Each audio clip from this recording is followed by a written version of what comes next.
Hello and welcome to Lightcast webinars. We're really excited to be joined today by Lightcast CVP for Global Business Unit, Andy Derman, and our Head of Research, Alina Magrini. If you have any questions during the course of the webinar, please put them in the questions box in your GoToWebinar control panel, and we will endeavour to get back to those at the end of the presentation. We will be sharing out the recording and slides from today in a follow-up email, so please keep your eyes open for that. And without any further ado, I will hand over to you, Andy. Hi, Andy. Hi, Debbie. Thank you very much. And hello, everyone watching live and those that are watching back on demand. Thanks. It's great to have you with us. I'm excited to be joined by Eleanor. Hello, Eleanor. Hello, Andy. Good, just checking you there. So we'll hear more from Eleanor shortly as we go through today's topic, which is a really fascinating one and one that I know a lot of people are thinking about in their daily lives, and a lot of talk recently about AI and generative AI, etc. And so you're really kind of thinking about that digital transformation in the labor market, what's happening, what can we learn, what might happen, and I hope we can shed a little light on that today as we share some research that we've been doing using Lightcast insights. So excited to have Eleanor walk us through those. But before we get into that, always just want to reinforce who we are at Lightcast, especially if you're a new watcher and joiner to the webinar series. And so, you know, our mission really is about helping organizations and individuals unlock new possibilities in the labor market. The labor market is a foundational part of what drives prosperity, opportunity, society, civilization. It's a critical part. We all interact with it in many ways. And so our goal is to really empower organizations and individuals to maximize the opportunities, manage through the challenges that are presented as the labor market shifts and changes.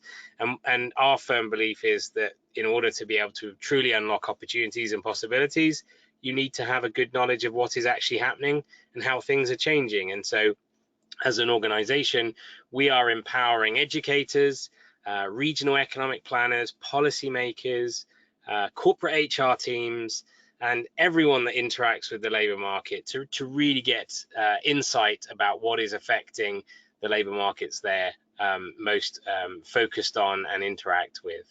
And we do this through labor market data, and we have a range of different data sets ranging from official statistics that help us understand the structural building blocks of labor markets and economies, through to big data sets from job postings, online job postings, that really help us get a granular real-time view of employer demand and hiring intentions, and also professional profiles that give us a granular up-to-the-minute view of labor supply as well. And in collating all of that to get data together, integrating it right around the world, we then provide that to our users and our communities through a range of different services. We have on-demand web-based software tools that allow researchers to explore data. We have API and Snowflake data feeds to allow data to be pumped into services and solutions and research tools. And we also have a team of expert consultants, of which Eleanor is one of our key experts, who can undertake analysis around specific questions and challenges. And so we have a range of ways in which organizations can engage with that data and bring that data to the challenges and opportunities that they're working through on behalf of their stakeholders and communities. Now, the topic that we've been pressing on throughout this year in our strategic webinars has been building on the 2023 as the European Year of Skills. The European Commission, launched by the President, has set out that this year is a year to double down and focus on skills, and a year for everyone across Europe to pull together to think about how we can utilize skills and skills development to unlock opportunities in the labor market and to bring opportunities to all. And there's a particular focus within the European Year of Skills program around the digital transition, as well as green economy development. And so we are picking on the digital transition and sharing with you some of what we've been learning as we go through. Now, when we think about that, and why is this so important, and why have the European Commission highlighted this in particular? Well, of course, the digital transition is something that all aspects of the labour market, all individuals that are engaging with that labour market are working through, and yet there is still inequality and challenge out there. So we're seeing that 70% of businesses in Europe say that digital skills or a lack of within their workforce is still an obstacle, that 40% of adults in Europe lack those basic digital skills needed to be truly effective in the labour market, and therefore are being held back. There's also a diversity component to this, with only 1 in 6 IT specialists in Europe being women, and therefore we need to find a better balance there.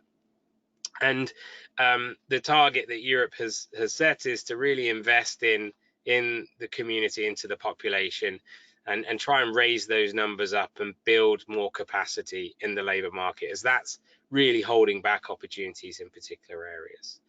So it's an important challenge, and we want to bring our insights to bear. So I'm going to bring Elena back in shortly to I suppose just recap a little bit of what we've talked about previously in terms of what do we actually mean by digital skills, but also then share some early work, a bit of a sneak preview of some work we're doing with our great partners at Cedefop and also OECD, who are pulling together a whole range of research that we're contributing to, that'll be made available early in the new year.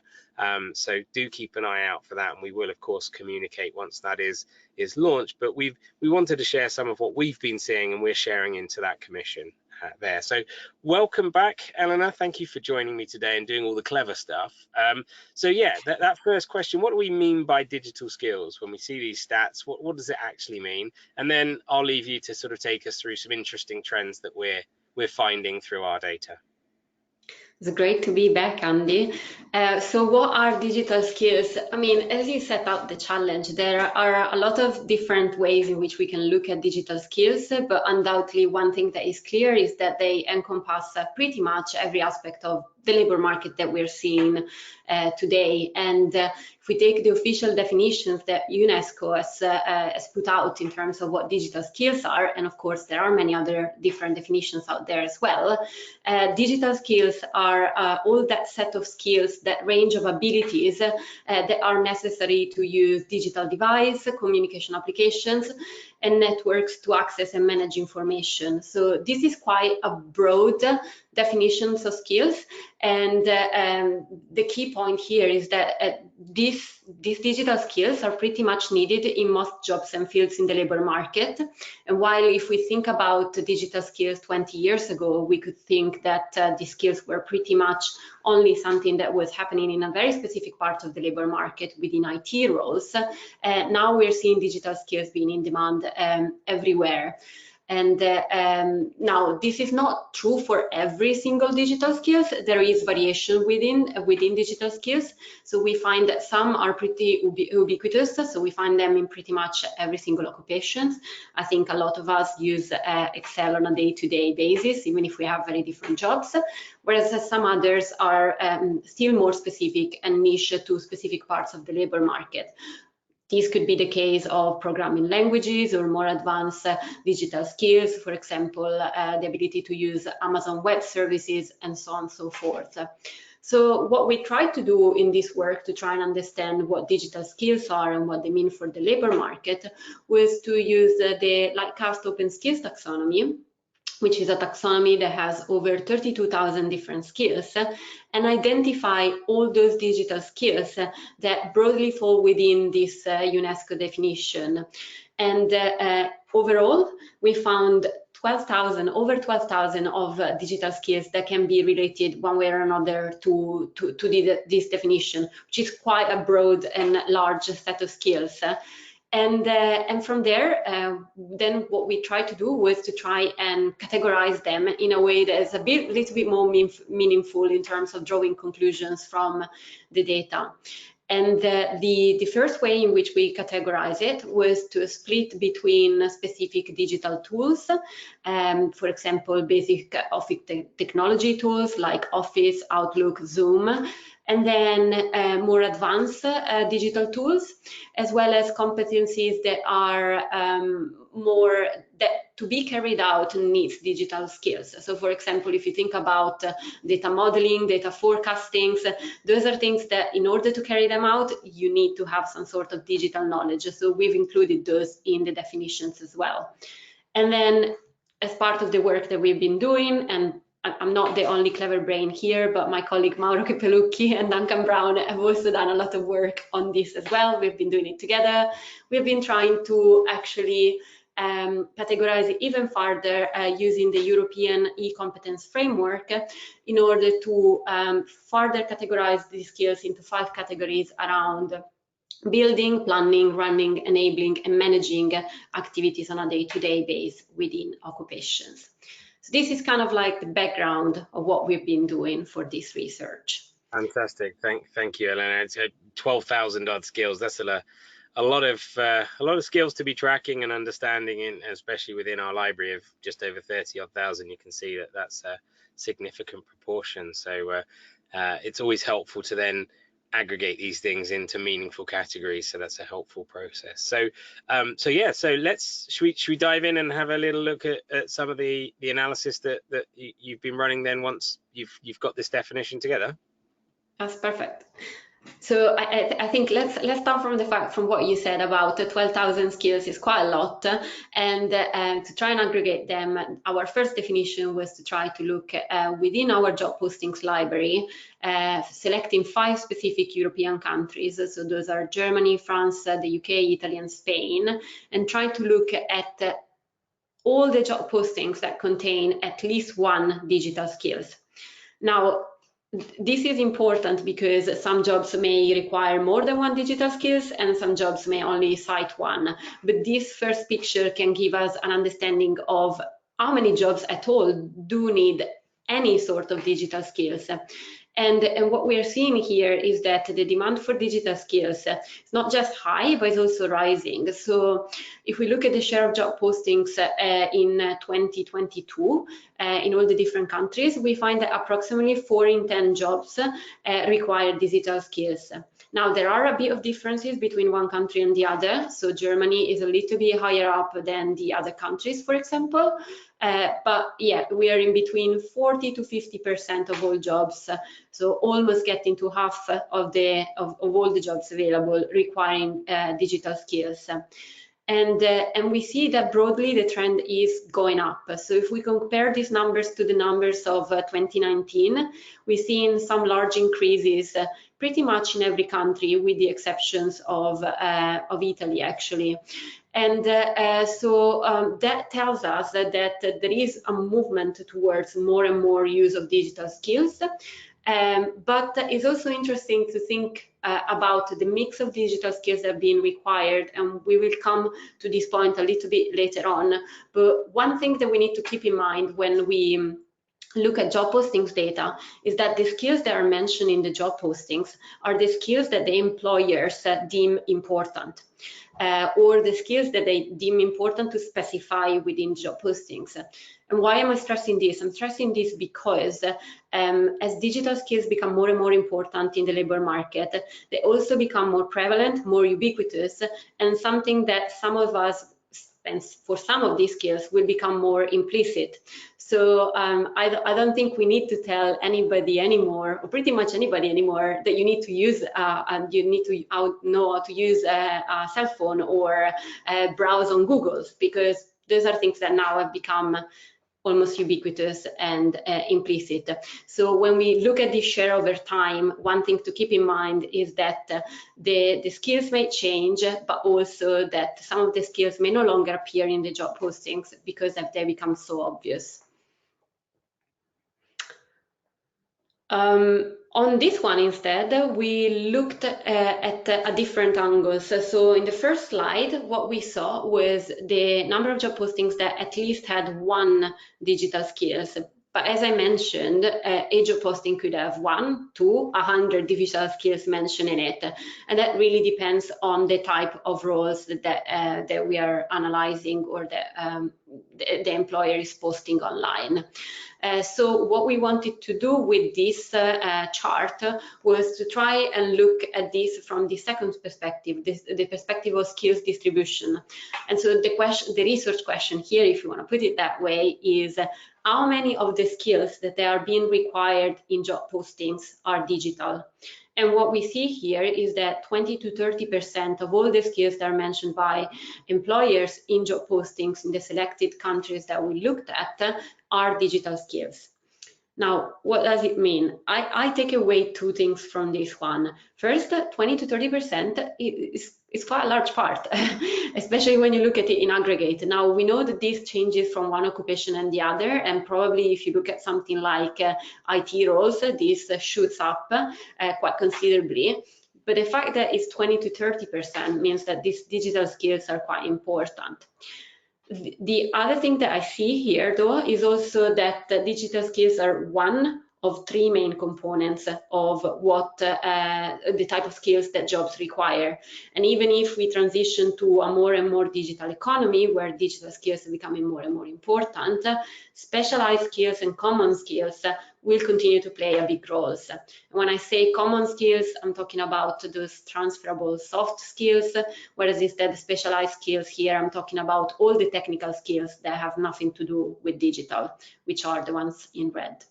So quite important. That's the bottom line of these first two slides. Yeah, I think that's really interesting because it's easy to get a little carried away that the whole world is becoming digital when actually we have to remember one of our greatest strengths is our human skills, as I've heard common skills referred to as well. And so it's all about that mix, isn't it? And as you say, even at 20 to 30%, given the fact that a number of digital skills that we all need are just taken for granted, as you described, still is important, because that's basically employers either identifying niche or specific skills that they're looking for, or implies that they're struggling to find people commonly with some of those core digital skills, and that's why they're in effect being explicitly mentioned and highlighted in a job posting where there is only so much space to fill in what you're looking for. So yeah, fascinating stuff.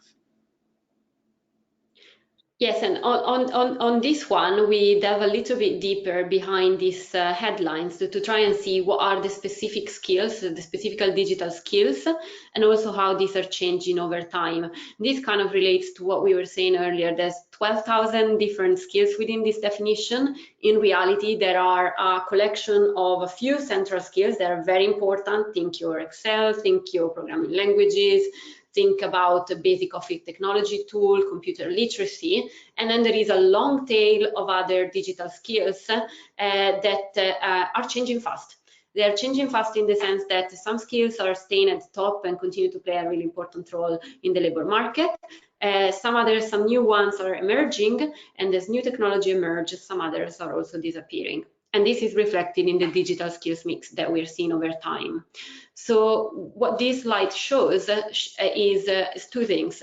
On one end, we're seeing the fastest growing digital skills over the past 3 years, 2019 to 2022, for the 5 selected European countries that we were mentioning before, all in aggregate. So this pulls together all the job posting from France, Germany, Italy, Spain, and the UK.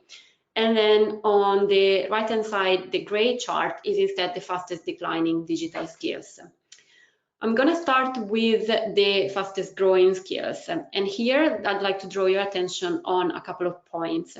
First, what we are seeing here is that the fastest growing digital skills are on average more advanced skills. So we're finding things like programming languages, analytics, different types of forecasting, data analysis, automation. Those are just something that is beyond your basic level of digital skills, or are things that require beyond your basic level of digital skills. And this is where we're seeing really the growth in recent year. Whereas when we look at the skills that are declining, there are two things to point out. Firstly, the skills that are declining the most are not actually skills that are not important anymore. They are skills that are becoming taken for granted. So things around WhatsApp, SMS, being able to have any basic computer literacy, computer security. Those are things that are declining fast, but I don't think they're declining fast because they're no longer important. It's just they are so obvious nowadays that employers don't need to specify them anymore. And then the second thing to draw attention here, and that we also see at the data when we look at the broader distribution, is that one of the things that is happening is that the fastest growing and the fastest declining skills also include a number of specific tools and technologies.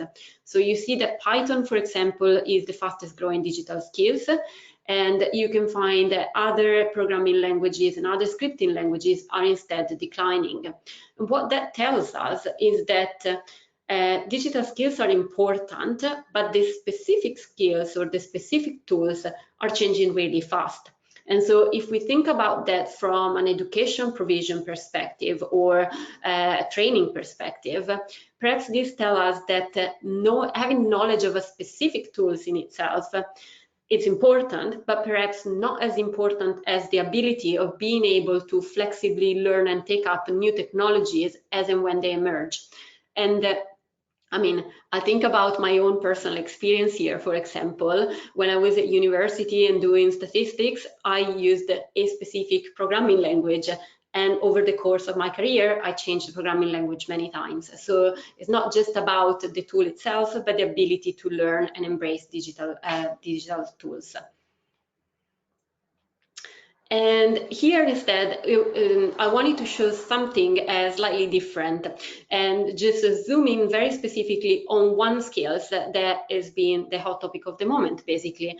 In recent months, we've all started hearing about ChatGPT and how it can potentially completely change the way we're all working and the way what the economy could look like in terms of the way the jobs are going to be carried out. And so what you see here is the share of job postings in each of these countries that mentions ChatGPT as a skill required in the job postings. So employers are looking for people that have ChatGPT skills.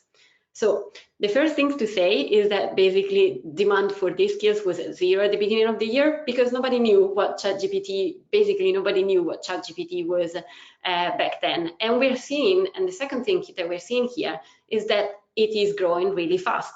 Now, if we concentrate for 1 second on the y-axis, the eagle eyes would have noticed already that the frequency is extremely low. We are looking at a very, very, very tiny proportion of the labor market currently using this kind of skills. But the illustrative point here is that a new skill can come in and grow really fast. Luckily, we can track it with job postings data, so we can start seeing these things as soon as they emerge so that we can identify new trends as soon as come around. And so the question is, if it's ChatGPT is the trend of today, what will be next? And the point is about trying to make sure that we're always on top of these new digital skills and innovations. And the other thing to be said around ChatGPT is that this obviously is the picture of the overall labor market. In reality, not everywhere in the labor market we are seeing demand for ChatGPT rising at the moment. And so we've looked within these occupations to try and we looked within this, behind the headline, to try and look at the specific occupations within to see where what are the roles that are requiring ChatGPT the most. And what we're seeing is that most of the demand is related to professional roles at the minute. So it's a very specific part of the labor market where we're seeing this trend taking up for the moment. The question will be... Just to interrupt you there, sorry, and I saw someone's put their hand up, but what we should have said at the front is feel free to type questions into the question section, and then we can answer those as we come to the end of the session. Thank you. Sorry about that. No, that's it. I was just saying, if this is ChatGPT now, and then the question will be what will be the next one, and also be interesting to track ChatGPT over time to see where it's gonna end up in the end. Yes, well, I imagine given all the chatter that we'll probably see that rising up considerably as we actually work out what it is and how we can leverage it, because I know a lot of people are still trying to noodle it a little bit, but it's one to certainly keep an eye on. It's good to see already in such a short space of time the ability to pick up on some of these things. Yeah. Right, so now what we're looking at is digging deeper a little bit within specific occupations. So all the things I've shown you so far were at the overall national level for each of the country. So we're looking at the demand for digital skills overall. But obviously, one of the opening remarks we start with today was that the digital skills are no longer for just IT occupations. We know that IT occupations have a very high share of digital skills, but what these charts show is that digital skills are no longer just in demand for in IT occupations, but are in demand right across the labor market. And here to make this point or to investigate this point further, we look at three particular set of sectors and occupations. Those are manufacturing, construction, and healthcare. And the reason why we pick those sectors is because they have good representation of very different parts of the labor market. So if you think about healthcare occupations, those are very people-centric occupation.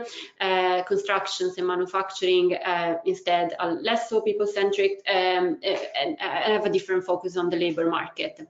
And we wanted to see what the demand for digital skills was like in these different occupations or parts of the market and how this has changed over time.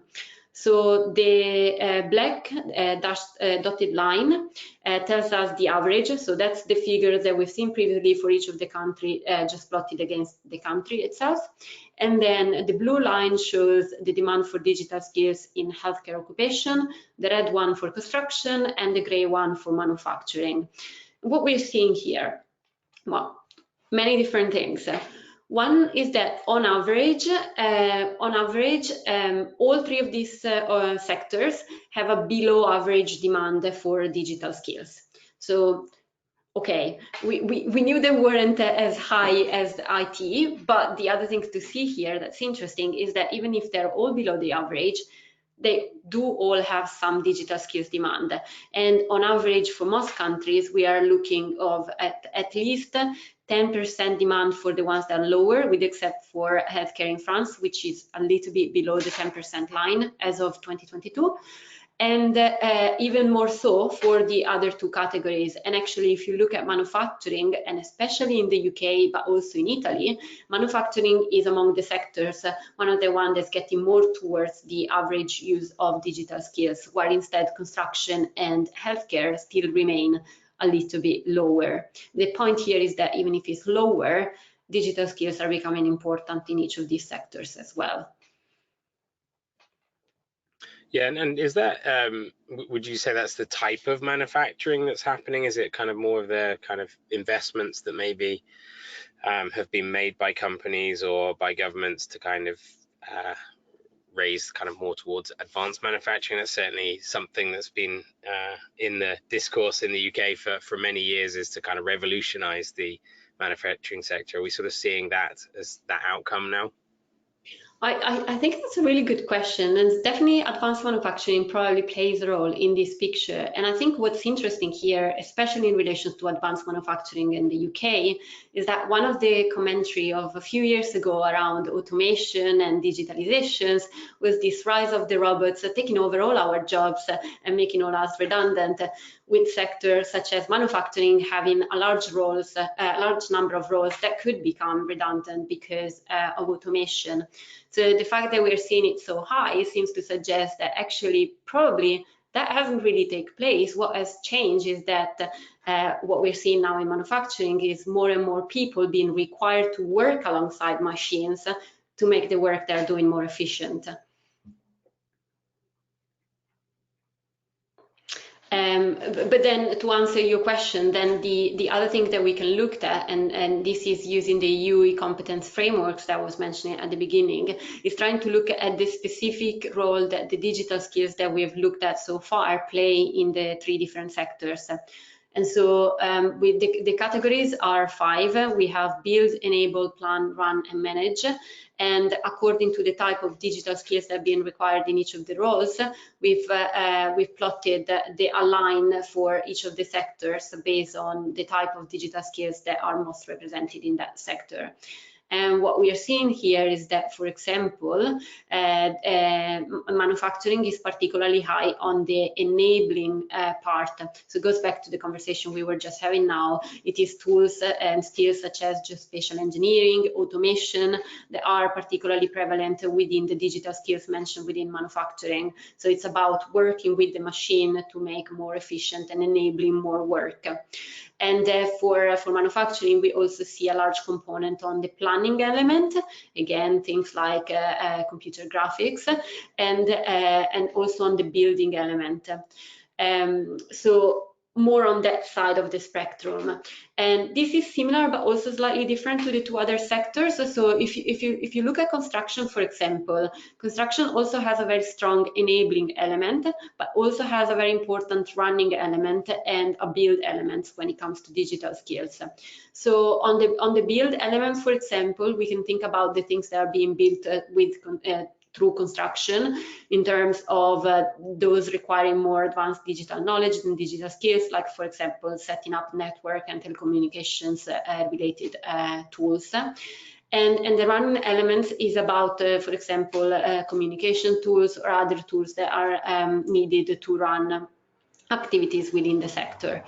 And then lastly, when we look at healthcare, we see similar picture in terms of the enabling part and the building parts as the construction sector, but slightly less so on the running sector and more so on the planning and a slightly bit more on the managing. And so if we think about, for example, the healthcare profession, digital skills are not exactly an intuitive thing to link to healthcare, but if we think about the running of the system, so administrative databases or tools that are needed to carry out analysis, that's where we are seeing more and more of the take up of the digital skills. And so this all together has a number of implications for the different sectors, because obviously the implication here is that, yes, digital skills are important, but each of the sector needs a slightly different set of digital skills. Fantastic. Thank you for that run through. It's some really fascinating trends there, and very grateful for you sharing those with us. And as I say, keep an ie out down the line for more in-depth kind of reports as part of the wider CEDEFOP and OECD work there. So the good question is, as we have on the slide, is so what? It's one thing knowing this, but what does it all mean? And I think what you've succinctly shared there, Eleanor, through the data is of course, we know digital skills are important. We can see that their prevalence in the labor market is high and it's rising, but the critical thing is it's evolving and changing. So we are seeing a shift. Certain skills remain core, others are potentially disposable as different technologies take over, and others, as you say, don't necessarily mean they're any less needed, but they're becoming more standard in the workforce and therefore not necessarily need to be stated by employers who are looking for specific skills, because they're confident they'll get them whoever walks through the door in terms of good candidates there. So yeah, it's really important to understand that and understand how that then varies by different sectors, but also, as you've shown, by different regions and geographies as well. And often those two things are tied together, aren't they, in terms of different industry mix within different geographies as well. And so this all kind of has quite profound implications across the communities that we know you represent and that we work with, around educators, thinking about how do we make sure we bring the right skill mix in. I particularly thought the interesting thing you showed earlier was the mix of digital alongside the common skills and the specialist skills as well, and therefore the need to make sure that digital is woven through all education and learning and not just a discipline in its own right there, and therefore, of course, knowing the specific skills associated with different types of roles that align to education mean we can make sure we bring the right digital skills into that environment there. But also for regions, planning economic development, if we're looking to grow particular sectors, how do we make sure that we've got the skill mix and we can evolve the skill mix? Or if we're seeing shifts in our economy, what does that mean for the nature of the workforce that we need? Or do we have unique skills that are through the nature of the workforce and the region that we are, that can attract more businesses in who are struggling to find those skills? And of course employers who are ultimately needing to find those skills, to grab those skills, to bring them into the workforce, to develop those skills within their existing workforce, to ensure that the workforce evolves with the business needs and the wider economy as well. So really quite important stuff. Thank you very much for sharing those examples, and yeah, it's a really interesting concept for sure. Just before I come to some questions, which I've seen in the panel, just thought it might be interesting, if you're fascinated by this topic, then there are a couple of resources ahead of this further research coming out that we wanted to point you towards. So if you want to have a little play with some of the labour market data, some of the skills information, then we do have actually a new part of our website focused on our European workforce analytics, explaining the different data we have across Europe in particular. But there's an opportunity for you to get in and have a bit of a play with some of that data. So check out the see our data button and dive in there. Feel free to have a play around. A good way to get to know some of that information.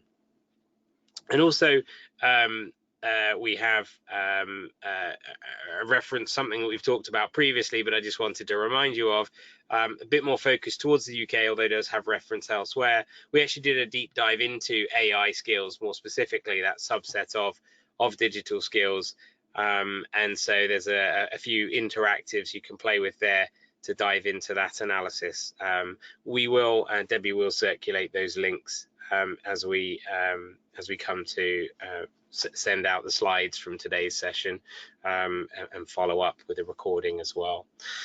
So before I kind of close out, I do think we had a question or two. Yes, and this is one I think for you to answer, Eleanor. So your ChatGPT example, the question here is, did you simply just search for ChatGPT, or did you kind of think of other terms and bring those other terms like generative AI, etc., that we know are kind of part of that growing ecosystem, just for context of the numbers that you shared?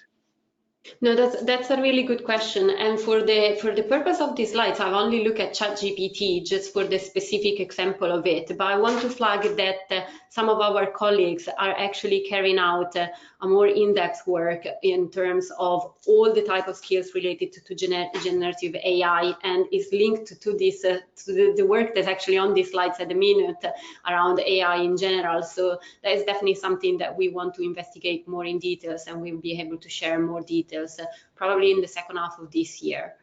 Yeah, great. No, thank you for that. I thought so. But yeah, this is the joy. You can dive in and find a specific thing, but once you start to follow a strand in the data, you can start to see the other skills that tend to coalesce around and start to really build these clusters, as we call them. So it's so new, it's such a small sample. It'll take a little while to evolve, but excited to see that evolving before our eyes. Maybe we should get ChatGPT onto our data and start to mine it more intelligently for us.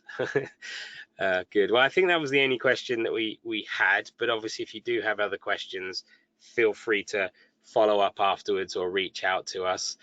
We have a few more webinars coming down the line. Here's a UK specific one coming up in July.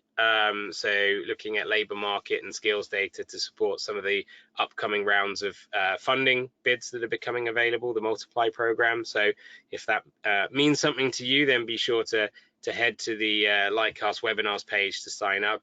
If you missed some of the webinars we've referenced today, then that same page will show you some of our past webinars, and you'll be able to access some of the recordings as well. So be sure to check those out.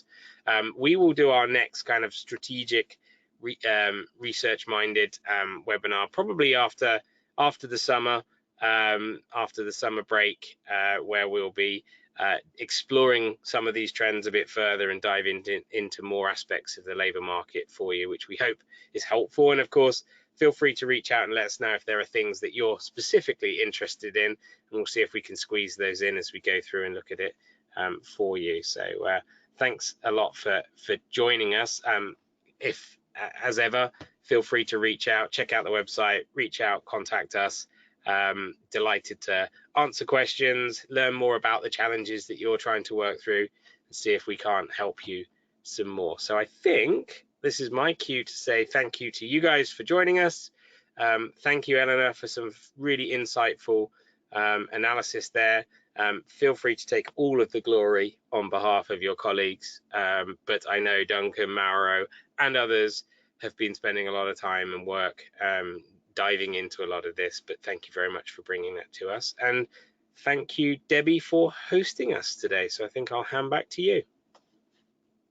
That's great. Thanks, everybody. And hopefully you'll have a good summer, and we'll see you in September. Thanks. Bye-bye.